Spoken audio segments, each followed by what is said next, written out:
2장 자기 복제자에 대해서 살펴보겠습니다. 자연 선택에 의한 진화라는 다윈의 학설을 납득할 수 있는 것은 단순한 것이 복잡한 것으로 변할 수 있는 방법, 즉 무질서한 원자가 스스로 더 복잡한 패턴을 이루어 궁극에는 인간을 만들어낸 방법을 보여주기 때문에 우리가 다윈의 학설을 쉽게 납득할 수가 있어요. 다윈의 최적자 생존이라는 것은 실제로 안정자 생존이라는 보다 더 일반적인 법칙의 특수한 예라고 할 수 있습니다. 세계는 안정된 것들로 유지되는데요. 안정된 것이란 이름을 붙일 수 있을 만큼 지속적이거나 보편적인 원자 집단입니다. 때때로 원자들은 서로 만나서 화학 반응을 일으키고 결합해서 많든 적든 간에 안정된 분자를 형성합니다. 생물은 매우 복잡한 큰 분자들로 구성되며 그 복잡성에는 몇 개의 단계가 있습니다. 우리의 혈액 중에 헤모글로빈은 전형적인 단백질 분자인데요. 이것은 아미노산이라는 더 작은 분자의 사슬로 되어 있고 각 아미노산에는 정확한 패턴으로 배열된 수십 개의 원자가 함유되어 있어요. 헤모글로빈에는 574개의 아미노산이 함유되어 있고 아미노산은 4개의 사슬로 줄지어 있으며 이 연결이 서로 맞물려 풀 수 없는 복잡한 구형의 3차원 구조를 하고 있습니다. 인간은 10의 27승계 이상의 원자로 되어 있어요. 자, 생명의 기원에 대해서 우리가 일반적인 추론을 따르고 있는데요. 자, 이것은 무엇이냐면 생명 탄생 이전의 지구에는 물, 이산화탄소, 메탄, 암모니아 등 태양계의 적어도 몇 개 행성에 있다고 알려진 단순한 화합물들이 있었어요. 이런 단순한 물질을 우리가 플라스크에 넣고 자외선이나 전기 방전, 이거는 번개를 치는 것을 모방한 거죠. 이런 에너지원을 가한 후 2, 3주가 지나자 플라스크에는 처음에 넣었던 분자보다 복잡한 분자를 많이 포함한 연갈색의 액체가 생깁니다. 특히 그 액체에서 무엇이 발견되었냐면 아미노산이 발견되었는데 이 아미노산은 바로 생물체를 구성하는 2개의 대표적 물질 중에 하나이며 단백질을 구성하는 요소죠. 또한 최근에는 생명 탄생 이전의 지구의 화학적 상태를 본뜬 실내 실험에서 퓨린이라든가 피리미딘이라는 유기물이 생성되었는데요. 이것들은 유전물질 DNA 자체의 구성 요소이죠. 생물학자나 화학자가 30 내지 40억 년 전에 해양을 구성하고 있었다고 생각하는 원시 수프에서도 이와 비슷한 과정이 일어났음에 틀림없습니다. 때로는 특히 놀랄만한 분자가 우연히 생겼는데요.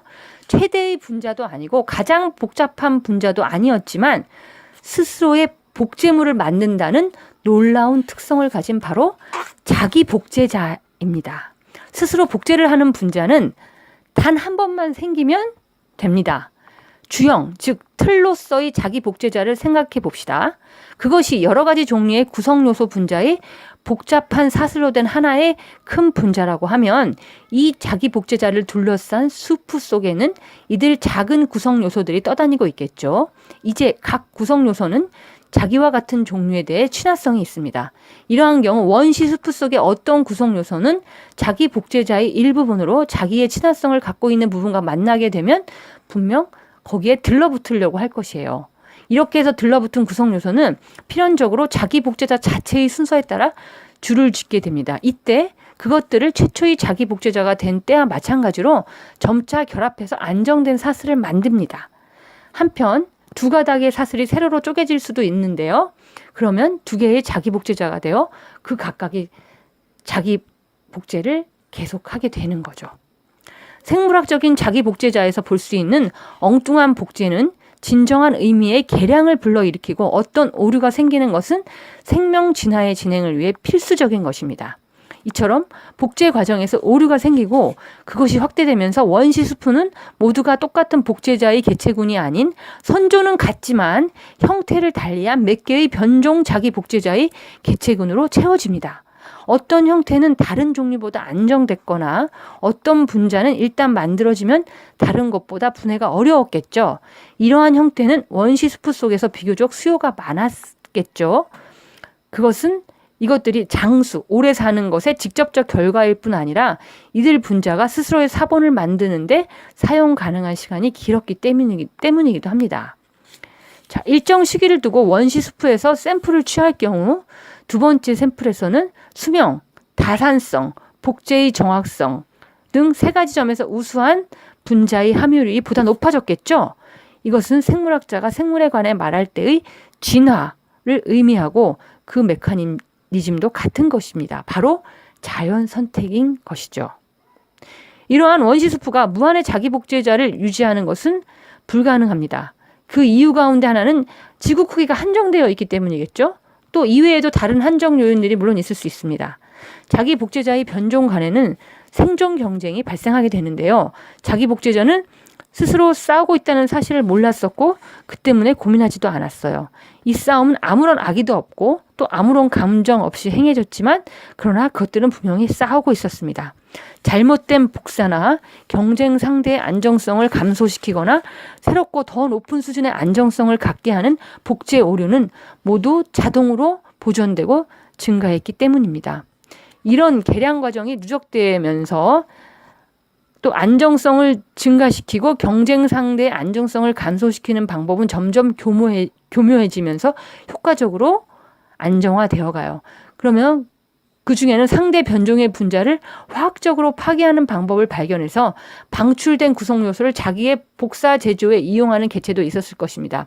이들 원시 육식자는 먹이를 얻음과 동시에 경쟁 상대를 배제할 수 있었겠죠.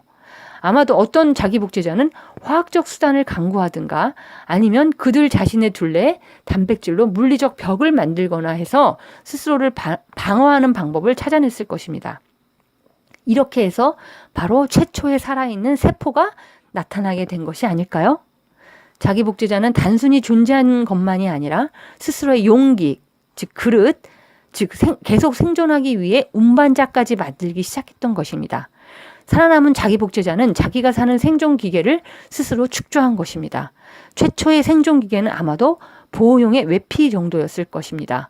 그러나 더 우수하고 효과적인 생존 기계를 갖춘 새로운 경쟁 상대가 나타남에 따라 살아가는 것이 점점 더 어려워집니다.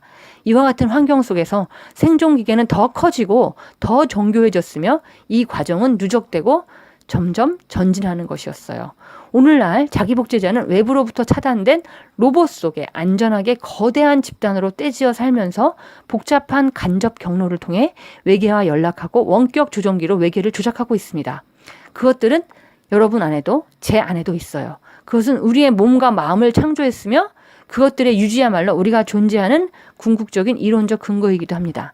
자기 복제자는 유전자라는 이름으로 계속 나아갈 것이며 우리는 바로 그것들의 생존 기계입니다. 자, 여기서 저자가 기계라는 말을 사용한 것은 우리가 생존 기계가 정해진 대로 움직인다는 그런 의미에서 기계라는 말을 사용한 것입니다.